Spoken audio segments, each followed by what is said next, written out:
अबू बकर हजरत अली से क्यों अफजल है, उस्मान से क्यों अफजल है, उमर से क्यों अफजल है? जब प्यारे मुस्तफा ने फारान की चोटी से 571 ईस्वी अब्दुल्ला की पीठ से आमना के बदन से मक्के की धरती पर जब रूनुमा हुए और 40 साल के बाद जब ऐलान करते हैं तो सबने कहा ये झूठ बोल रहे हैं। उतवा ने कहा झूठे हैं, शीबा ने कहा झूठे हैं, उमैया ने कहा झूठे हैं, अबू जहल ने कहा झूठे हैं, उमर ने कहा ये झूठ है। कोई मानने को तैयार नहीं। इस कुफ्र और शिर्क, डाउट पोजीशन, शक व शुबहात की छाती को फाड़कर सदाकत मुस्तफा का झंडा सबसे पहले सबसे ऊंचा जिसने लहराया वो कोई और नहीं, अबू कुहाफा का बेटा अबू बकर सिद्दीक। नारे तकबीर, नारे रिसालत, मज़हबे इस्लाम। अब हजरत उमर का ईमान लाना क्रेडिट अबू बकर को जाएगा, उस्मान का ईमान लाना क्रेडिट अबू बकर को जाएगा, अली का ईमान लाना क्रेडिट अबू बकर को जाएगा, हमजा का ईमान लाना क्रेडिट अबू बकर को जाएगा, मुसअब बिन उमैर का ईमान लाना। कयामत तक की बात कर रहा हूं मैं, कयामत तक जितने लोग ईमान लाएंगे, जैसे काबिल ने हाबिल का कत्ल किया था, दुनिया में पहला मर्डर है, कयामत तक जितने मर्डर होंगे गुनाह उधर भी ट्रांसफर होगा। ऐसे ही कयामत तक जितने लोग ईमान लाएंगे सवाब अबू बकर को मिलता रहेगा। फिर कोई क्यों कर अबू बकर को ओवरटेक कर सकता है? इसीलिए नबियों के बाद सबसे अफजल अगर कोई है धरती पर तो वो हजरत अबू बकर सिद्दीक रज़ियल्लाहु ताला के साथ। और यही मसलक आला हजरत है। सिद्क़ व अदल व करम व हिम्मत में चार शोहरे हैं इन चारों के। तेरे गुलामों का नक्शे कदम है राह खुदा, वो क्या बहक सके जो ये सुराग लेके चले।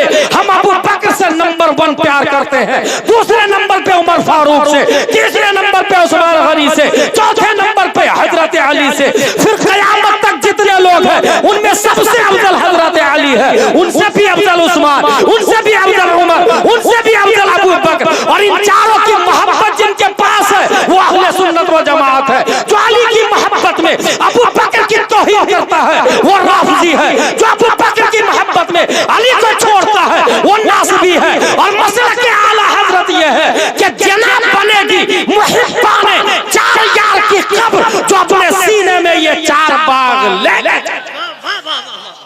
ये मसला के आला हजरत है। एक ज़िमनन बात आ गई तो मैंने बता दिया कि कोई इंसान घुसने के बाद निकलता है, अबू सुफियान ने कहा ना नहीं निकलता है। इसका मतलब अगर कोई आज आपके वीरनगर में इस्लाम में दाखिल होकर पलट जा रहा है, खा वहाबी होकर या देवबंदी होकर या मुर्तद होकर, इसका मतलब वो था ही नहीं। क्योंकि इस्लाम जब घुस जाता है तो फिर वो जान लेता है, और जो इस्लाम में जान देता है फिर वो शहीद हो जाता है, मगर इस्लाम नहीं निकलता है। 7वां सवाल, फहल कुंतुम तत्तहिमुन बिल किज़्ब क़ब्ल अन यक़ूल मा क़ाल। कभी झूठ की तोहमत तुमने इस कौल से पहले उस पर लगाई? यानी ऐलान नबूवत से पहले तुम लोगों ने कहा कि मोहम्मद झूठे हैं, कभी कहा तुम लोगों ने? अबू सुफियान का जवाब है ला, कभी झूठ नहीं बोली। इसका मतलब मेरे दिमाग में एक बात आई, पैदाइश से लेकर 40 साल तक कुरान तो नाजिल हुआ ही नहीं, झूठ बोलना हराम है, कहां लिखा? अच्छा, एक और सवाल का जवाब दीजिएगा आप लोग।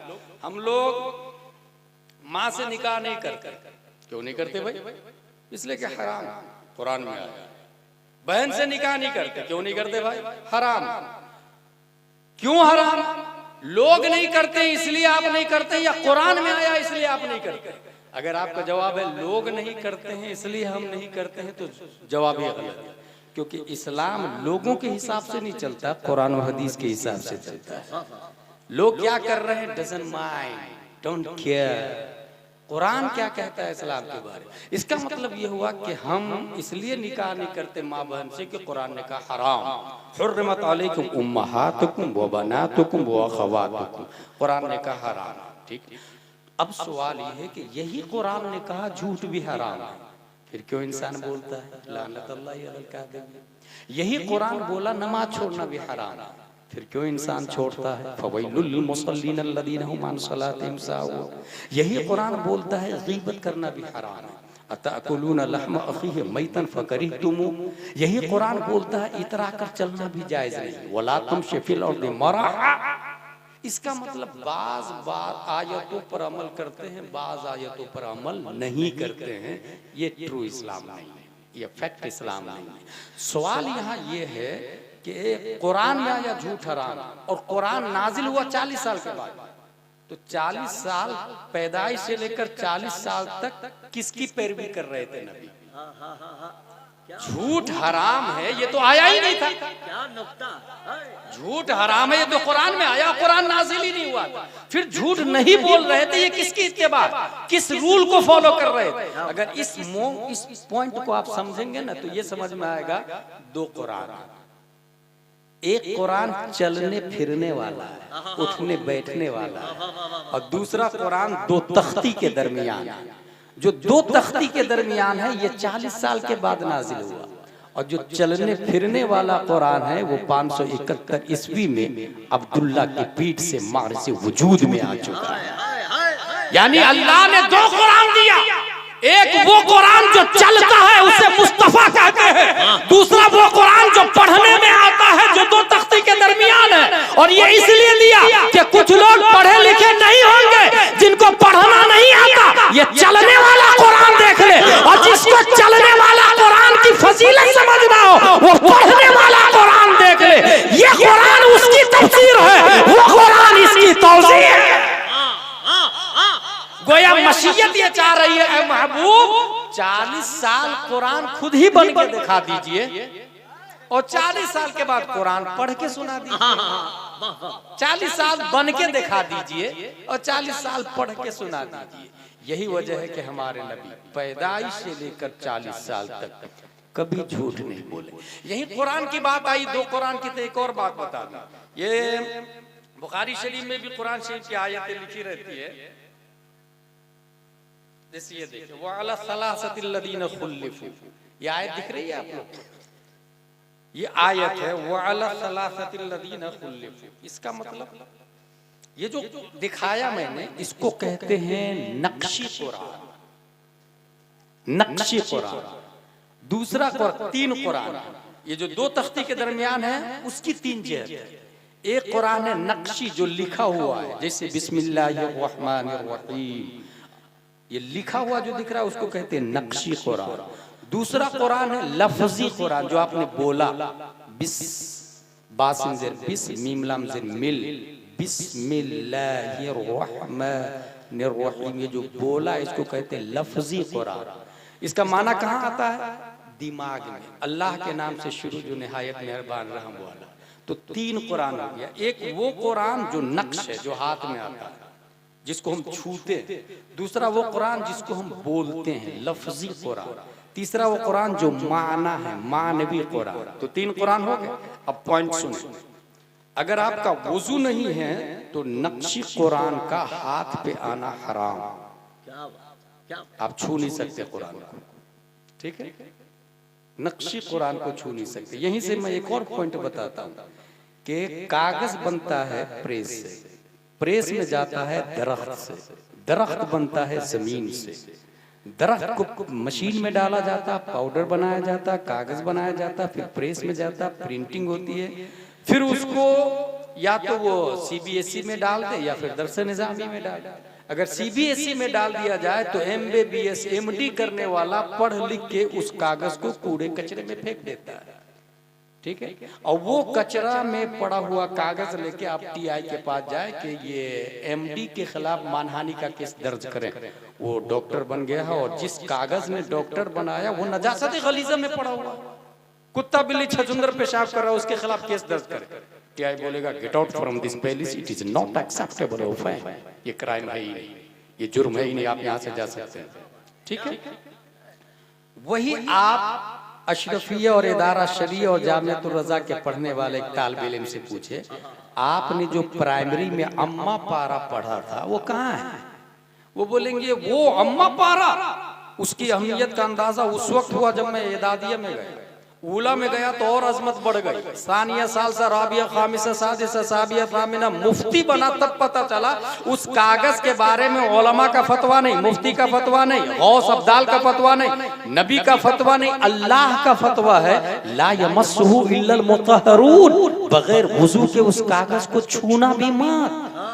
मैं सोच में पड़ गया, ए कागज तू नजासत गलीजा में तेरा पढ़ने वाला एक मरीज को चेक करता है जो चेकिंग फीस 1000 रुपया, मगर तू नजासत गलीजा में तुझे कोई पूछ नहीं रहा, कुत्ता बिल्ली छछुंदर तुर पे नजासत करके जा रहे हैं। और ए कागज तेरी अजमत इतनी ज्यादा कि बड़े बड़े मुफ्ती आंखों से लगा रहा, होठों से लगा रहे, और बगैर वजू के न औरत छू सकती है न मर्द छू सकता है, तेरी अजमत बढ़ कैसे गई? कागज ने जवाब दिया, यकीनन हम दोनों एक ही दरख्त से बने हुए हैं, एक ही प्रेस से बने हुए हैं, वैल्यू सेम है, वाइटनेस सेम है, लेंथ सेम है, विथनेस सेम है, हाइटनेस सेम है, फेटनेस सेम है, सब कुछ सेम है, खरीदार सेम है, बेचवाल सेम है, सब कुछ सेम है। फर्क इतना है कि उसकी छाती पर वद्दुहा वल्लैलि इज़ा सजा मा वद्दअका रब्बुका व मा क़ला लिखा हुआ है, और मेरी छाती पर जोनी जोनी यस पापा लिखा हुआ है। जिसकी सोहबत जोनी जोनी यस पापा से हुई वो नजासत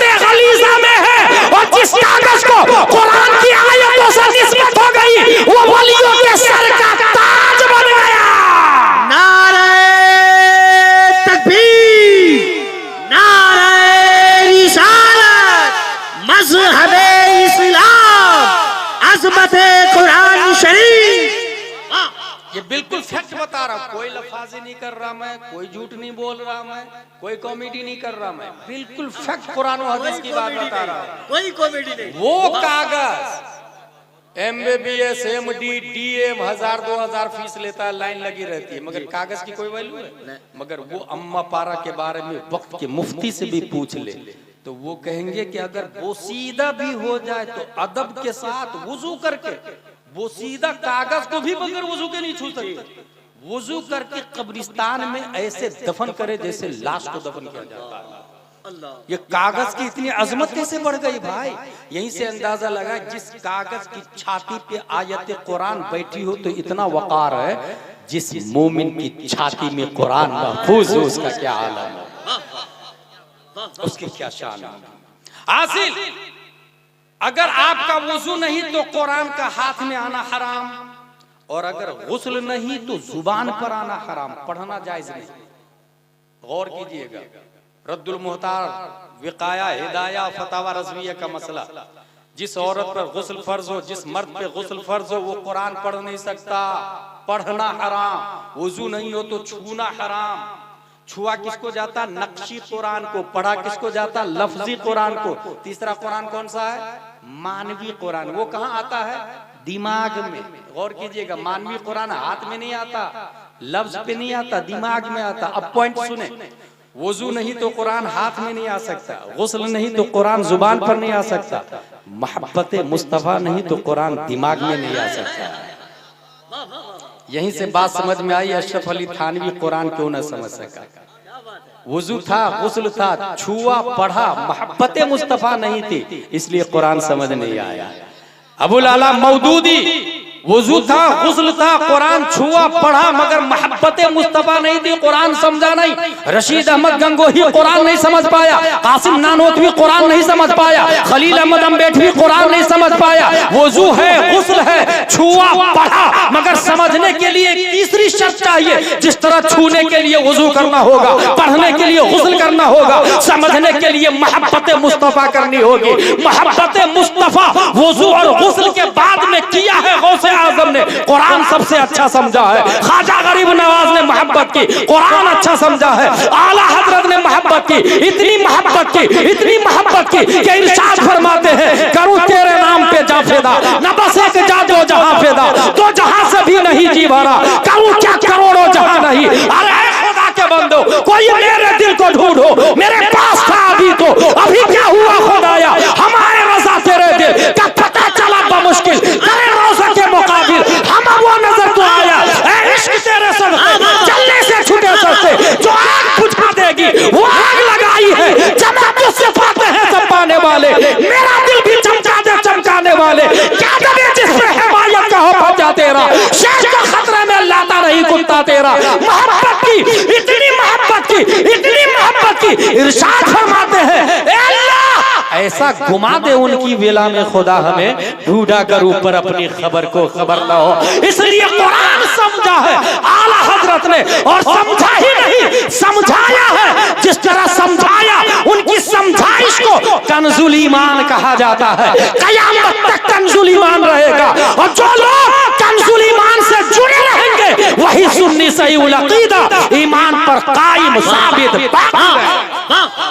नारे तकबीर, नारे रिसालत, मसलके आला हजरत, तालीमाते आला हजरत, फैजाने सरकार ताजुश्शरिया। बहुत उम्दा हजरत, बहुत उम्दा। मोहब्बत मुस्तफ़ा है, कुरान समझ में आएगा। आला हजरत ने मोहब्बत की, ताजुश्शरिया ने मोहब्बत की, हुजूर मुहद्दिस कबीर मोहब्बत कर रहे हैं। अल्हम्दुलिल्लाह रब्बिल आलमीन। ये झूठ बोलना हराम है, ये कुरान में आया और कुरान नाजिल नहीं हुआ। और अबू सुफियान से पूछा कि क्या वो झूठ बोलते थे कभी इस ऐलान से पहले? कहा ला। 8वां सवाल, मेरी तकरीर खत्म हो रही है। 8वां सवाल, फहल यगदिर, क्या कभी उन्होंने धोखा दिया है? अबू सुफियान ने कहा कुल्तु ला, ना कभी धोखा नहीं दिया। इसका मतलब जो अच्छा आदमी होता है वो धोखा नहीं देता है, वो झूठ नहीं बोलता है। 9वां सवाल, फहल कातल तुम लोग जंग करते हो उनसे? बोले हाँ करते हैं ना, तो नाम जंग करते हैं मोहम्मद से सल्लल्लाहु अलैहि वसल्लम। पूछ रहा फकैफ कान क़ितालुकुम या, तुम्हारी लड़ाई कैसी रहती है? तो जानते हैं इसका जवाब क्या दिया अबू सुफियान ने? अल हर्बु बैनना व बैनहु सिजाल यनालु मिन्ना व ननालु मिन। हमारे उनके दरमियान लड़ाई बराबरी की होती है, क्योंकि जंगे बद्र के बाद जंगे उहुद हुई थी। जंगे बद्र में हम जीते थे, जंगे उहुद में वो लोग जीत गए थे। तो क्या कहा? बैनना व बैनहु सिजाल, बराबरी की लड़ाई होती है, कभी हम जीतते हैं कभी वो जीतते हैं। अबू सुफियान ने कहा। आप सल्लल्लाहु अलैहि वसल्लम फरमाते हैं जा तुम्हारे बादशाह का कत्ल हो चुका है। वो पहुंचा तो पता चला बेटे ने बाप को कत्ल कर दिया। मज़्ज़क़ा किताबी मज़्ज़क़ अल्लाहु मुल्का, उसने मेरे खत को फाड़ा, अल्लाह उसके मुल्क को फाड़ देगा। बाप को मर्डर करके बेटा बैठा, बेटे को भी मार दिया गया। उसके बाद फिर कोई बादशाह पैदा नहीं हुआ। दूसरा खत रोम के बादशाह को हुजूर सल्लल्लाहु अलैहि वसल्लम ने लिखा। रोम के बादशाह के बारे में बुखारी शरीफ में आया, ईमान तो लाना चाहता था मगर लाया नहीं। खत को क्या किया उसने? चूमा, आंखों से लगाया। क्या बात? सोने की डिबिया में महल में ऊंची जगह रखा। हुजूर सल्लल्लाहु अलैहि वसल्लम ने फरमाया कद हाफिज़ मुल्का, अपनी सल्तनत को बचा लिया। सल्तनत को बचा। खबर फैल गई पूरी दुनिया में, बड़े बड़े बादशाहों के पास, कि एक शख्स है जो नबूवत का दावा करता है और ये कहता है मैं अल्लाह का रसूल हूँ, मैं अल्लाह का नबी हूँ। अबू सुफियान ईमान नहीं लाए थे उस वक्त। वो पहुंचे तिजारत की नीयत से। हिरकल ने क्या किया? पता चला कि अबू सुफियान और उनके साथ में चंद लोग और हैं, वो आए हुए हैं। कहा सबको बुलाओ दरबार में। बुलाया गया दरबार में। कहा सुनो, नबी से करीब कौन है? अबू सुफियान ने कहा मैं नबी से करीब हूं। कहा तुम आगे आ जाओ। आगे बुलाया। कहा मैं सवाल करूंगा नबी के बारे में और बाकी सब लोग इनके पीछे बैठ जाए। अगर ये झूठ बोले तो तुम लोग बता देना झूठ है, और अगर ये सच बोले तो तुम लोग तायद करना। अब देखें उसने सवाल किया। ये बुखारी शरीफ की हदीस है। इन्ना अबा सुफियान बिन हर्ब अखबरहु अन्ना हिरक़ल अरसल इलैहि फी रकबि मिन कुरैश कान तुजारन बिशाम फिल मुद्दति लती कान रसूलुल्लाह सल्लल्लाहु अलैहि वसल्लम माद फिया अबा सुफियान व कुफार कुरैश इला आखिर। बहुत लंबी हदीस है, तकरीबन 2 पेज की हदीस है। इसका हासिल यह है कि उन्होंने सवाल किया, कितने? 11 सवाल किए हैं। पहला सवाल अबू सुफियान से जो हुआ, काला कैसर रूम कैफा नसबुहु फीकुम, उनका नसब कैसा है, यानी उनके आबा व अजदाद में कोई करप्टेड तो नहीं, कोई बगैर निकाह का तो नहीं। कोई भगौड़ा टाइप तो नहीं, कैरेक्टर कैसा है उसके खानदान का, पहला सवाल। इसी से ये समझ में आया कि आज आपके गांव में, जो गांव का नाम है वीरनगर, वीरनगर में अगर कोई औरत अपने बच्चे को नाजायज तौर पे जन्म देती है, फिर वो शरीफुल नसब नहीं कहला सकता, फिर वो वली नहीं बन सकता। मुतअज्जर कैफ़ नसब, बल्कि उतुल्लिम बादा ज़ालिका ज़नीम से मुफस्सिरीन ने ये इस्तिदलाल किया है, पूरी दुनिया में जो लोग नबी की गुस्ताखी कर रहे हैं कहीं न कहीं उसके नुत्फे में खता,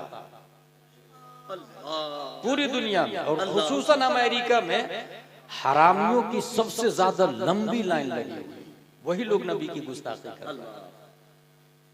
उतुल्लिम बादा ज़ालिका ज़नीम, पूरी दुनिया में जहां भी नबी की गुस्ताखी कर रहे हैं आप पता लगाएं नसब में कमी होगी, कहीं ना कहीं वो अपनी बाप की जायज औलाद नहीं होगा। दूसरा एक खास बात यह है कि जो लोग वली की गुस्ताखी करते हैं, इससे ये समझ में आता है कि नुत्फा में नहीं लुक़मा में जरूर खता होगा। क्या बात, यानी आपका बच्चा आपकी बीवी के पेट में और आपने हराम कमाई खिलाई, इसका मतलब वो वली का गुस्ताख बनेगा। इसलिए आप चाहते हैं कि अगर आपका बच्चा नबी का फरमा बरदार बने और औलिया किराम का मानने वाला बने, तो लिविंग रिलेशन से बच्चे को नहीं पैदा करे, निकाह से बच्चे को पैदा करे, गर्लफ्रेंड से बच्चे को नहीं पैदा करे, निकाह से बच्चे को पैदा करे। और उसे जब माँ के पेट में बच्चा हो तो उसे हराम लुक़मा नहीं खिलाए, आधी रोटी खिलाए मगर हलाल की रोटी खिलाए, ताकि बच्चा जावेद अख्तर नहीं मुफ्ती अख्तर पैदा हो।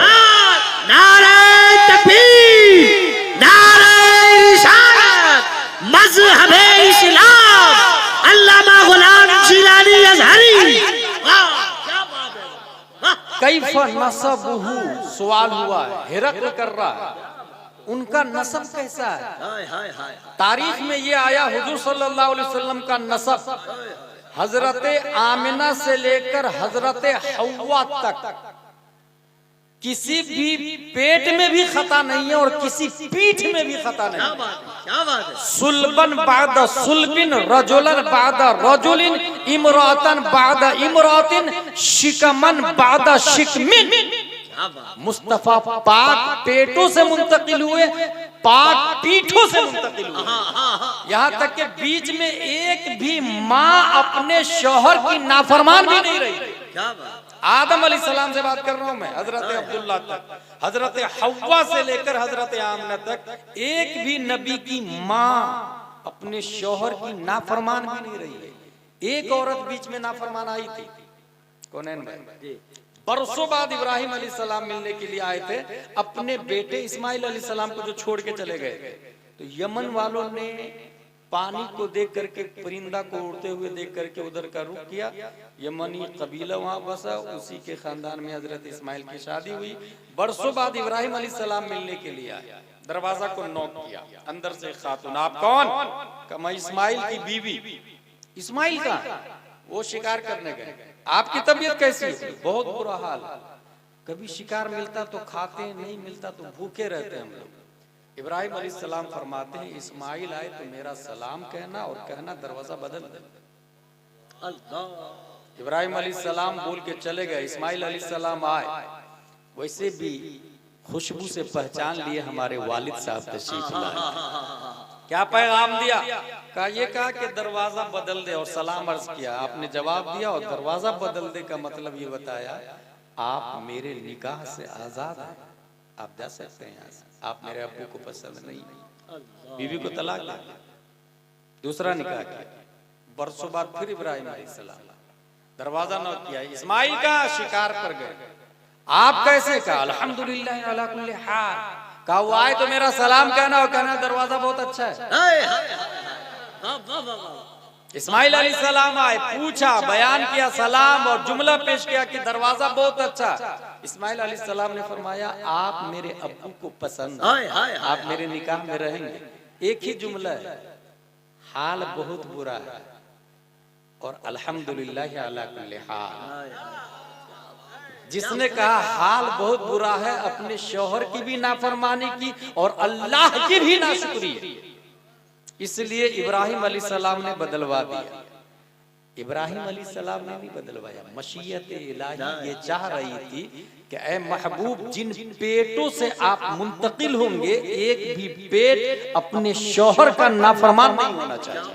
क्या बात, बदले में अल्लाह ने उस खातून को जाहिरन तो ये दिया, उनका शौहर भी नबी, ससुर भी नबी, मगर सबसे बड़ा फायदा ये हुआ उस खातून का कि पूरी दुनिया में सबसे अफजल नबी की अल्लाह ने दादी बना दिया उस खातून को। प्यारे मुस्तफा 571 ईस्वी में जो मक्के में पैदा हुए हजरत इस्माइल अलैहिस्सलाम की औलादों में हुजूर सल्लल्लाहु अलैहि वसल्लम। इसका मतलब घर में कुछ न हो तो भी शौहर से नाशुक्री नहीं करनी चाहिए, अल्लाह का शुक्र अदा करना चाहिए। पहला सवाल है कैफा नसबु फीकुम, जवाब अबू सुफियान का है। ये याद रखिए, अबू सुफियान मोमिन नहीं है उस वक्त, अबू सुफियान हालत कुफ्र में, बाद में ईमान लाए ना, तो काफिर नबी की गवाही दे रहे हैं। इसी को कहते हैं अल फज़्लु मा शहिद बिहिल आदा, कमाल तो वो है जिसकी गवाही दुश्मन भी। अबू सुफियान का कहना हुआ फीना दू नसब, वो मुझ में बहुत अच्छे नसब वाले, इतने अच्छे नसब वाले हैं कि हजरत जिब्रील का कहना है रुए जमीन पर केनाना से अफजल कोई नहीं पाया मैंने, और केनाना में कुरैश से अफजल किसी को नहीं पाया, और कुरैश में बनी हाशिम से अफजल किसी को नहीं पाया, और बनी हाशिम में मुस्तफा से अफजल किसी को नहीं पाया। आला हजरत ने इसी के बारे में कहा यही बोले सिदरा वाले चमने जहां के थाले, सभी मैंने छान डाले तेरे पाए का नब।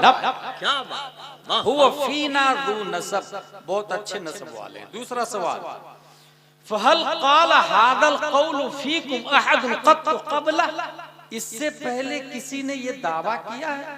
अबू सुफियान ने कहा ला, इससे पहले किसी ने ये दावा नहीं किया। तीसरा सवाल फहल कान मिन आबाइहि मिन मलक, उनके खानदान में कोई बादशाह है? अबू सुफियान ने कहा नहीं, बादशाह भी नहीं। चौथा सवाल फअशराफुन नास इत्तबऊ अम दुअफाउहुम, गरीब लोग उनको मान रहे हैं या अमीर लोग? अबू सुफियान का जवाब है दुअफाउहुम, गरीब लोग मान रहे हैं। इसका मतलब ये हुआ कि ये वीरनगर में जो पैसे वाले हैं उसके पास ईमान स्ट्रॉन्ग हो, इसकी कोई दलील नहीं, क्योंकि तारीख बताती है अल इस्लाम बदा मिनल गुरबा व सयऊद कमा बदा, इस्लाम गरीबों से फैला है और गरीबों में सिमट करके आ जाए। एक करोड़पति इस फिक्र में होता है कि 1 करोड़ को 2 करोड़ कैसे करे, और एक गरीब हलाल कमाई कमाकर मोहब्बत मुस्तफा को सीने में वक्त का बिलाल बन के बचाने में लगा है। नारे तकबीर, नारे रिसालत, मज़हबे इस्लाम। इसलिए आज भी देखिएगा दीन के मामले में दिल जितना बड़ा गरीबों का होता है अमीरों का उतना बड़ा नहीं होता है।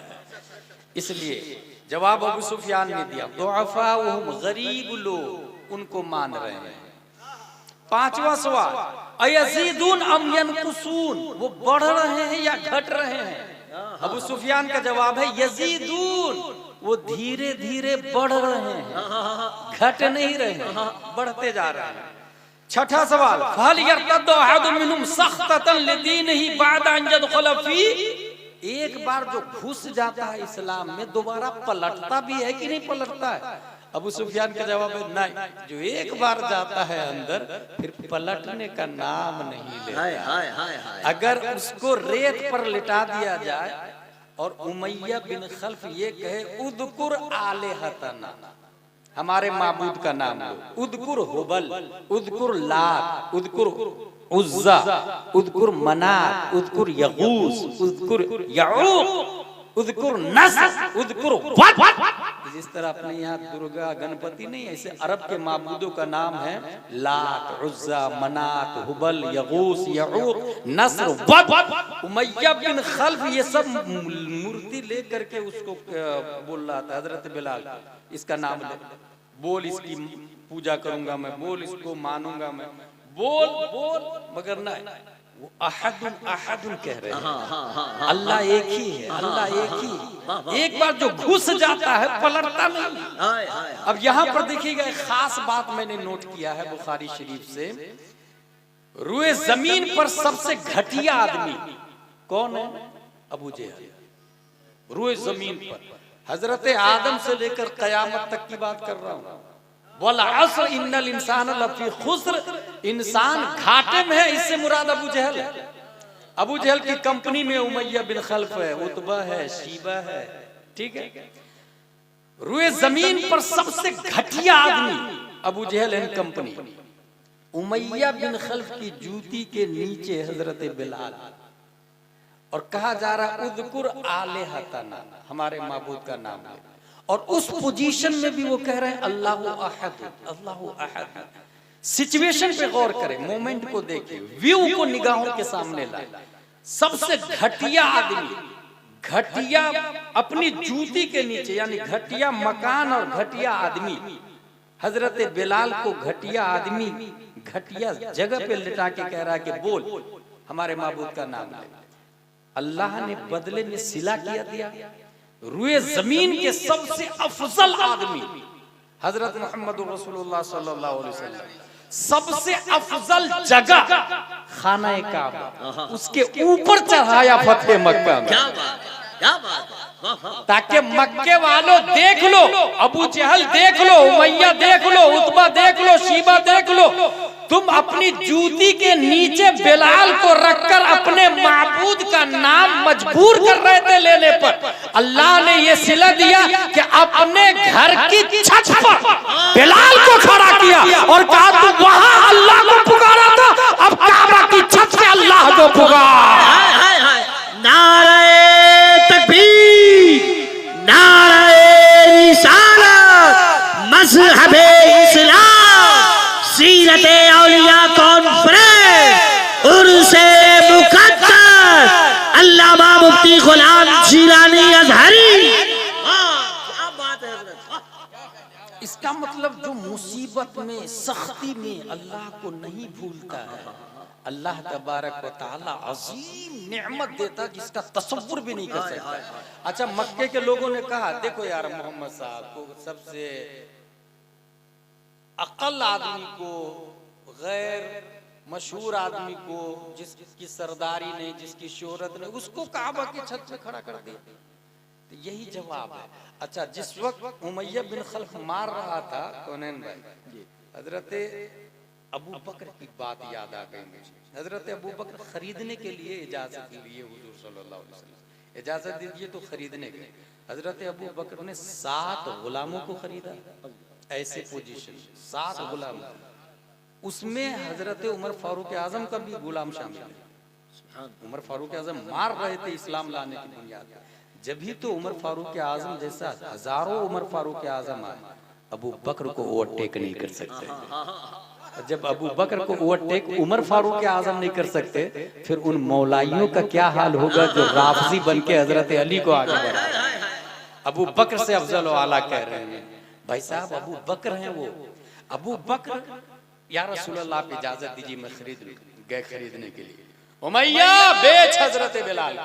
क्या उमैया कहा कि अच्छा हुआ तू आ भी गया, मेरे लिए किसी काम का भी नहीं कहे, क्योंकि ऐसे भी मेरे माबूद को ये नहीं मानता है, तेरे मजहब में दाखिल हो गया, एक कौड़ी भी कीमत नहीं है इसकी। अच्छा, एक कौड़ी भी ले जा, ले जा। उसका जुमला है लौ अबैत अखज़हु इल्ला बिऔक़ियतिन लबिअतहु, अगर एक औकिया में भी, एक कौड़ी में भी खरीदता तो मैं बेच देता, इसकी कोई कीमत नहीं। हजरत अबू बकर का जवाब देखें, लौ अबैत बैअहु इल्ला बिमिअति औक़ियतिन लश्तरैतहु, खुदा की कसम तुम्हारे लिए बिलाल की कोई कीमत नहीं होगी, मेरे लिए ये आलम है कि अगर 100 औक़िया में भी देता तो अल्लाह की कसम मैं बिलाल को जरूर खरीद लेता, क्योंकि उमैया अपनी जूती के नीचे देख रहा था, मगर अबू बकर जन्नत में मुस्तफा के आगे बिलाल के चलने की आवाज को सुन रहे थे। खाने काबा की छत पर हय्या अलल फलाह, हय्या अलस सलाह की सदाए बिलाल की हजरत अबू बकर देख लिए थे। उमैया तेरे लिए कोई कीमत नहीं होगी, मेरे लिए तो मोमिनों का सरदार है।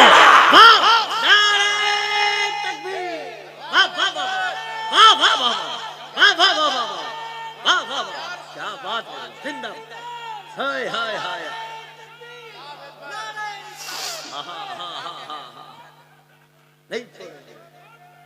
हाय हाय हाय, वाह वाह वाह, सुभान अल्लाह, सुभान अल्लाह, बहुत उम्दा, बहुत उम्दा। तेरे लिए कोई कीमत नहीं है, तेरे लिए कोई कीमत नहीं, मेरे लिए तो कीमत है, मेरे लिए कीमत है, तेरे लिए कोई कीमत नहीं है। हाय हाय, कितना देखिए, रुए जमीन पे सबसे अफजल घर काबा है, क्या बात, और सबसे अफजल घर के सबसे अफजल मालिक मुस्तफा।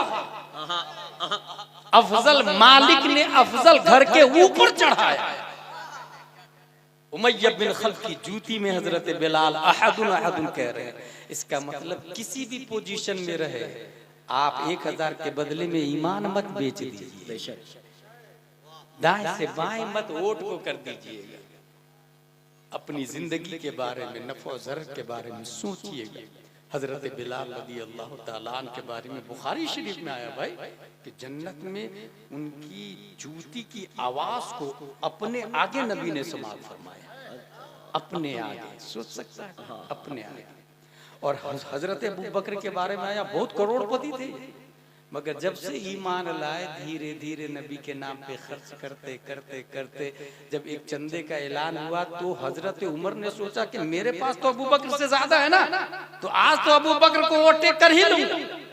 मगर उसी चंदे में हजरत अबू बकर ने बटन काट के दिया था, हाय हाय हाय हाय, और बटन की जगह बबूल के कांटे का इस्तेमाल किया था। तब उमर ने कहा था अबू बकर तुमको कोई ओवरटेक नहीं कर सकता, हाय हाय हाय, कोई ओवरटेक नहीं कर सकता, क्योंकि ये जो अंदाज है ये अंदाज निराला है, ये अंदाज निराला है। यहाँ एक बात और मैं बता दूं, हजरत अबू बकर सिद्दीक के हवाले से, चूंकि ये मौलाई ग्रुप चल रहा है जिसमें कुछ खानकाह भी गिरफ्तार है, कुछ सैयद गिरफ्तार हैं, तो सैयदों के नाम पर मोमिन लोग बहक जाते हैं।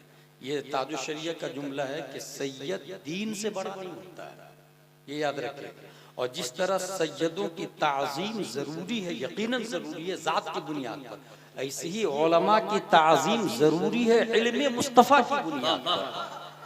और सैयद सुल्बे मुस्तफ़ा से पैदा हुए तो उलमा सीने मुस्तफ़ा से, इल्म सीने मुस्तफ़ा से आया है। इसलिए नबी ने सैयदों को अपना वारिस नहीं बनाया, अल उलमा वरसतुल अंबिया। क्या बात है, क्या बात है, क्या बात है। बाप की प्रॉपर्टी का मालिक बेटा होता है ना, नबी ने अपने बेटे को वारिस नहीं बनाया, क्या कहा, उलमा मेरे वारिस। इसका मतलब नबी की प्रॉपर्टी का नाम इल्म है, नबी की प्रॉपर्टी का नाम इल्म है, याद रखिएगा। यहाँ ये बताने जा रहा हूँ मैं कि उन लोगों का कहना है कि हजरत अली रज़ियल्लाहु ताला अन्हु तमाम सहाबा में सबसे अफजल है। यहाँ एक मिसाल मैं सिर्फ देना चाहता हूँ।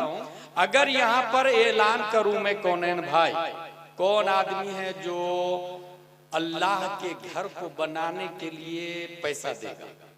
एक आदमी ने बोला हजरत मेरी तरफ से 1 लाख रुपए, दूसरा आदमी दूसरे दिन मेरी तरफ से 2 लाख रुपया, तीसरा आदमी तीसरे दिन मेरी तरफ से 3 लाख, चौथा आदमी चौथे दिन मेरी तरफ से 4 लाख। अब आप लोग बताइए वो 1 लाख ज्यादा है या 4 लाख ज्यादा है? कॉमन सेंस बोलेगा 4 लाख ज्यादा है, इस्लाम बोलता है गलत, वो 1 लाख ज्यादा है। क्यों? इसलिए कि अद्दाल अलल खैर कफाइलिही, रास्ता बताने वाला चलने वाले की तरह। जब ऐलान हुआ तो लोग सोच रहे थे कि ये गुलाम जिलानी अजहरी ले जाएगा या बनाएगा, लगाएगा या जात पे खर्च करेगा, ही इज राइट और रॉन्ग, सादिक है या काजिब है, झूठ बोल रहा या गुमराह कर रहा, इस डाउट फुल के पोजीशन में लोग खड़े नहीं हो रहे। एक ने इस सिचुएशन की छाती को फाड़कर सबसे पहले आंख बंद करके भरोसा किया कि नहीं ये अल्लाह के दीन के लिए मांग रहा है, इसे दे दो 1 लाख। अब जिसने 1 लाख दिया, दूसरे दिन जिसने 2 लाख दिया, पहले वाले का 3 लाख हो गया, 2 लाख वो 1 लाख इसका। तीसरे दिन जिसने 3 लाख दिया, पहले वाले का 5-6 लाख हो गया, 3 लाख वो, 2 लाख वो और 1 लाख ये 6 लाख रुपया। चौथे दिन जिसने 4 लाख दिया, पहले वाले का 10 लाख हो गया, वो 4 लाख, फिर 3 लाख, फिर 2 लाख, फिर 1 लाख है। तौहीद और रिसालत के शहदाइयों, अगर ये बात आपके दिमाग में आ रही है तो सुने।